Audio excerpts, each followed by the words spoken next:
Well, I tell you one thing about oppression, and we've seen this all throughout world history. Oppression tends to breed the revolutionary force necessary to destroy it. In other words, when you push your people up against the wall and you just keep on pushing and keep on pushing out of your interest to maintain your order of power, you actually end up creating the exact opposite. A level of reaction and energy that's going to tear down that oppressive system altogether.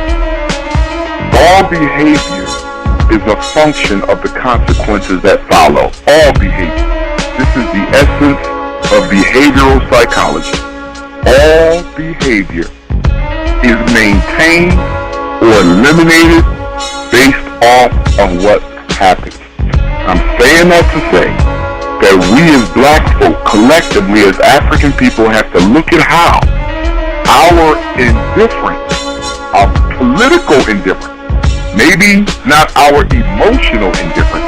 Emotionally, we were upset with what happened to Trayvon and all of our other brothers. But politically and economically, there was no pushback from the black community, not in a significant, measurable way. So we have to recognize that our silence or inaction, not necessarily our silence because we're pretty vocal, but our inaction reinforces the likelihood that more children are going to be murdered because behavior is maintained by the consequences. So the black community has to look at how when a tragedy happens like Trayvon, what we do or don't do is automatically going to increase or decrease the likelihood that it's going to happen again. We also have to look at the role of the media, the mainstream media, who is very clever at letting white people know what the government is willing to let them do to African people. See, when you saw the Trayvon murder and when I saw the Trayvon murder, we were hurt. That's our brother. Police brutality, another young child slain. But when a white person sees Trayvon, when a white person sees Reginald Denny, when a white person sees Rodney King, when a white person sees all those other brothers, the message is being sent to them in a very Machiavellian way that it's okay to kill these people. See, media helps to shape public behavior.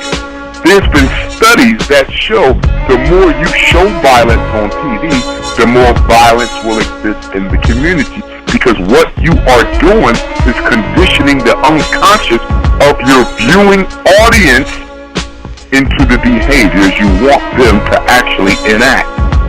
So the more police brutality shown on TV, the more police brutality you're going to get. And the more murders of black children shown on TV, the more murders you're going to get. That doesn't mean they should stop showing them, because we need to know what's going on.